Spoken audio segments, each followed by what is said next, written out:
History of environment BHIE 143. Question എങ്ങനെയായിരുന്നു നമ്മൾ കഴിഞ്ഞ ദിവസം നോക്കിയത്? How did the process of agrarianisation and urbanisation affect ecology of early societies in ancient India? പുരാതന ഭാരതത്തിലെ നഗരവൽക്കരണവും കാർഷികവൽക്കരണവും ഒക്കെ എപ്രകാരമാണ് ആദ്യകാല സമൂഹങ്ങളിൽ ബാധിച്ചത് എന്നതാണ് ചോദ്യം. അപ്പൊ നമ്മള് വേദിക് എക്കണോമി പറഞ്ഞു. വേദിക് എക്കണോമിയുടെ കാലത്തിൽ ആര്യന്മാര് വേദങ്ങൾ എഴുതിയ കാലഘട്ടത്തിന്റെയാണ് വേദിക് പീരീഡ് എന്ന് പറയുന്നത്. ആ വൈദിക കാലഘട്ടം അഥവാ വേദിക് എക്കണോമി മുഖ്യമായും കാർഷിക സമ്പദ് വ്യവസ്ഥ, കന്നുകാലി വളർത്തൽ, ഇടയ ജീവിതമായിരുന്നു. ഇടയ ജീവിതം എന്നാണ് ഇംഗ്ലീഷിൽ പറയുന്ന വാക്ക് പാസ്ചറലിസം എന്നാണ്. ആനിമൽ ഹസ്ബൻഡറി, മൃഗങ്ങളെ മെരുക്കി വളർത്തല, ഇൻ വിച്ച് കാറ്റിൽ വേർ സിനോണിമസ് വിത്ത് വെൽത്ത്. അന്ന് കന്നുകാലി ഉണ്ട് എന്ന് പറഞ്ഞാൽ സമ്പത്തുണ്ട് എന്നർത്ഥം. ഏറ്റവും കൂടുതൽ കന്നുകാലി ഉള്ളയാളാണ് സമ്പന്നൻ എന്നർത്ഥം. അങ്ങനെയുള്ള ഒരു കാലഘട്ടമായിരുന്നു വേദിക് പീരീഡ് എന്ന് പറയുന്നത്. അന്ന് സോഷ്യൽ ഓർഗനൈസേഷൻ സ്ട്രക്ചർ ചെയ്തിരുന്നത് എപ്രകാരമായിരുന്നു എന്നറിയാമോ? അൺഡെവലപ്ഡ് അഗ്രികൾച്ചർ, കൃഷി അത്ര പൂർണ്ണ വികസിതമായ രൂപത്തിലായിരുന്നില്ല എന്ന് നമുക്കറിയാം. പലപ്പോഴും പല സ്ഥലത്തും ഒരു സെലക്റ്റഡ് ഏരിയയിലെ ലാൻഡ് നമ്മൾ കൃഷിക്ക് വേണ്ടി കണ്ടെത്തും. 2-3 വർഷം കൃഷി ചെയ്തതിനു ശേഷം അവിടെ നിന്ന് മാറി ഷിഫ്റ്റിംഗ് കൾട്ടിവേഷനിലേക്ക് പോകും. പിന്നെ സ്ലാഷ് ആൻഡ് ബേൺ അഗ്രികൾച്ചർ എന്ന് വെച്ച് കഴിഞ്ഞാൽ തീയിട്ട് അവിടെ വളക്കൂറുണ്ടാക്കിയതിനു ശേഷം ആ ഹ്യൂമസ് കണ്ടന്റ്, ഇലയൊക്കെകൾ ജീർണിച്ചതും ഒക്കെ വർഷങ്ങളോളം വീണ് കിടക്കുന്ന മണ്ണ് നല്ല വളക്കൂറുള്ള മണ്ണായിരിക്കും. തീയിടുമ്പോൾ ഉണ്ടാവുന്ന ചാരവും അതിന് വളമായിട്ട് ഉപയോഗപ്പെടും. അങ്ങനെ രൂപപ്പെടുത്തിയെടുത്ത് പുതിയ കൃഷിഭൂമിയിൽ അങ്ങനെ സ്ലാഷ് ആൻഡ് ബേൺ ചെയ്ത് അവിടെ കൃഷി ചെയ്യുമ്പോൾ 1-2 വർഷത്തേക്ക് നല്ല വിളവ് ലഭിക്കും. ഇങ്ങനെയുള്ള രീതികളൊക്കെ അവര് അവലംബിച്ചു എന്നർത്ഥം.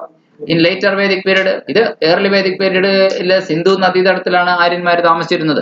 പിന്നീട് പിൽക്കാല വൈദിക കാലഘട്ടത്തിൽ ലേറ്റർ വേദിക് പീരീഡില് സമൂഹത്തിന്റെ സ്വഭാവം തന്നെ അങ്ങ് മാറി. The very nature of the society evidently changed. Agriculture became important. കൃഷി പ്രധാനമായി മാറി. മുമ്പ് ചെറിയ തോതിൽ കൃഷി ചെയ്തിരുന്നു, വൻതോതില് കന്നുകാലി വളർത്തലായിരുന്നെങ്കിൽ ഇപ്പോ കഥ മാറുകയാണ്. കന്നുകാലി വളർത്തൽ ഒരു ഉപതൊഴിലായിട്ടും അഗ്രികൾച്ചർ ഒരു മെയിൻ തൊഴിലായിട്ടും മാറുന്ന ഒരു കാര്യം വരികയാണ്. എക്കണോമി ആകെ മാറുകയാണ്. Agriculture became an important part of their life, but pastoralism was not shunned. എന്ന് വെച്ചുകൊണ്ട് കന്നുകാലി വളർത്തൽ പൂർണ്ണമായും ഇല്ലാതായൊന്നുമില്ല. അതൊരു സബ് ഓക്യുപ്പേഷൻ ആയിട്ട്, ഉപതൊഴിലായിട്ട് അപ്പോഴും അവർ കൂടെ കൊണ്ടു നടന്നു.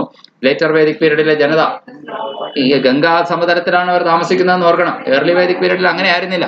ഏർലി വേദിക് പീരീഡിൽ അവര് പാകിസ്ഥാൻ പ്രദേശം അഥവാ സിന്ധു നദിയുടെ കൈവഴികളുടെ ആ തീരങ്ങളിലാണ് താമസിച്ചിരുന്നത്. അപ്പൊ അവർ താമസിച്ച സ്ഥലം മാറി. ലേറ്റർ വേദിക് പീരീഡ് വന്നപ്പോൾ അവരുടെ തൊഴിലിന്റെ പ്രാമുഖ്യം മാറി.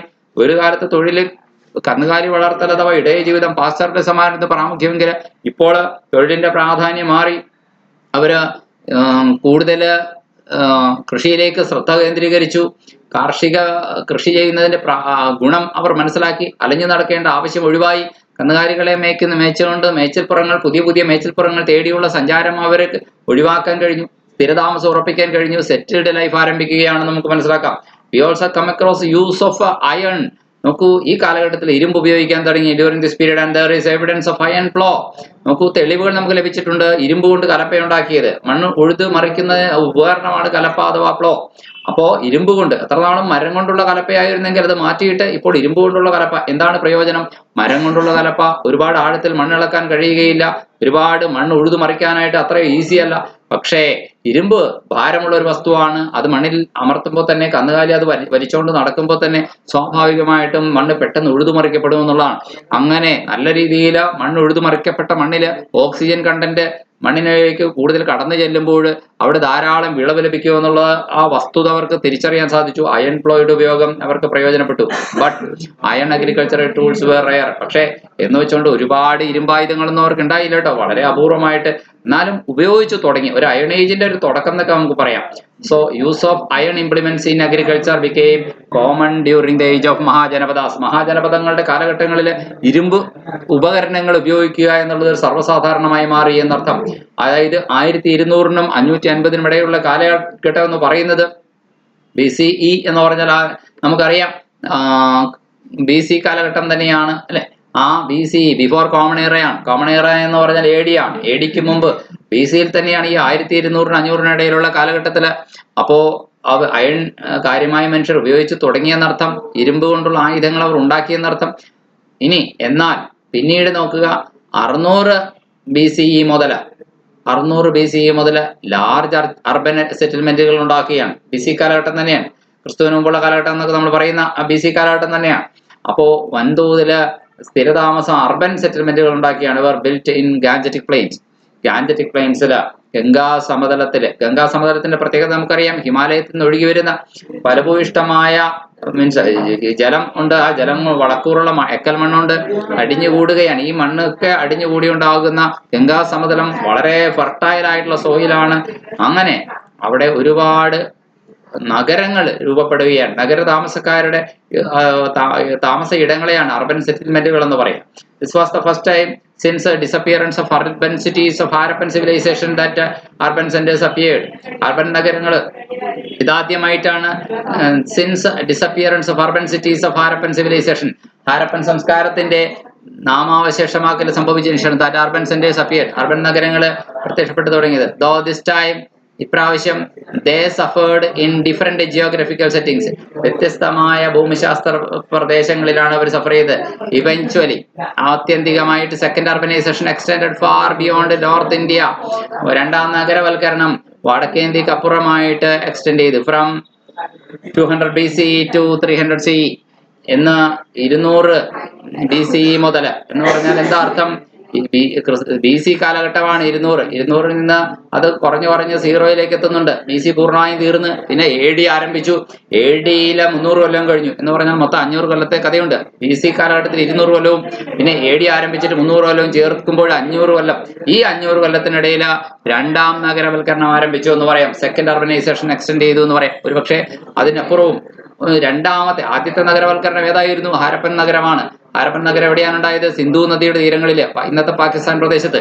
എന്നാൽ രണ്ടാം നഗരവൽക്കരണം ഉണ്ടായത് എവിടെയാണ്? ഗംഗാ നദിയുടെ തീരത്ത്, അതായത് ഇന്നത്തെ ഇന്ത്യയില് ഉത്തർപ്രദേശിന്റെ പ്രദേശങ്ങളില് അവിടെയാണ് ഉണ്ടായെന്ന് ഓർക്കണം. സെക്കൻഡ് അർബനൈസേഷൻ ആദ്യമായി അവരുണ്ടാക്കിയ നഗരം ഏതാണെന്ന് ഓർക്കണേ.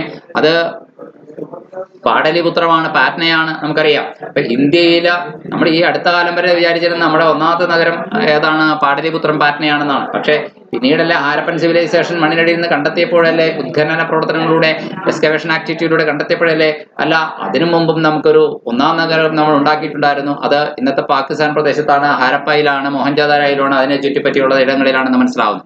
2 നഗരവൽക്കരണങ്ങളുണ്ട് എന്നത് ഓർത്തു വയ്ക്കുക. നമുക്ക് തുടർന്ന് വായിക്കാം. Older cities in Ganga valley, Ganga തടത്തിലെ പഴക്കമുള്ള നഗരങ്ങൾ.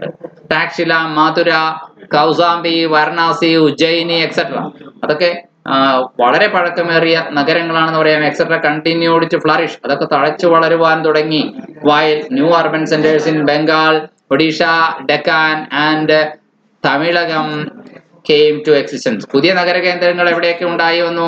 ബംഗാളിൽ ഉണ്ടായി വന്നു, ഒഡീഷയിൽ ഉണ്ടായി വന്നു, ഡെക്കാനിൽ ഉണ്ടായി വന്നു, തമിഴകത്തുണ്ടായി വന്നു. തമിഴകത്തിലെ സംഘകാലഘട്ടവുമായി ചേർന്നാണ് ഇത് പറയുക.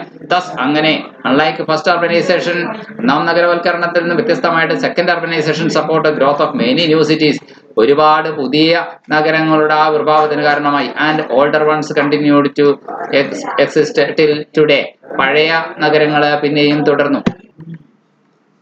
ഇനി അടുത്ത ഭാഗത്തേക്ക് നമുക്ക് നോക്കാം. ഹാരപ്പൻ സിറ്റി ഫസ്റ്റ് അർബനൈസേഷൻ ഓർത്തു വയ്ക്കുക. സെക്കൻഡ് അർബനൈസേഷൻ എവിടെയാണ് നടന്നത്? ഗംഗാതടത്തിലാണ്. അവിടെ BC 6-ാം നൂറ്റാണ്ടില് 16 മഹാജനപദങ്ങളുണ്ടായി. ആ മഹാജനപദങ്ങളുടെ പേരുകൾ ഇവിടെ കാണാം നിങ്ങൾക്ക്. പാഞ്ചാലം, കോസലം, മല്ല, കാശി, വജ്ജി, അങ്ക, മഗധ, ചേത, വത്സ, അവന്തി, മത്സ്യ, ശൂരസേന, പാഞ്ചാല, കുരു.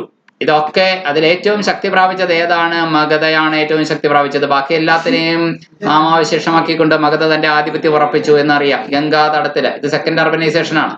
ഇനി അപ്പോ കൃഷിയുടെ പുരോഗതിയും ഇരുമ്പിന്റെ കണ്ടുപിടുത്തവുമാണ് മഗധയെ പുരോഗതിയിലേക്ക് കയറിപ്പോകാൻ എളുപ്പം സഹായിച്ചതെന്ന് ഓർക്കുക. മഗധ ഒരു ഗ്രേറ്റ് പവർ ആകുന്നു മഹാജനപദങ്ങളുടെ കൂട്ടത്തില്.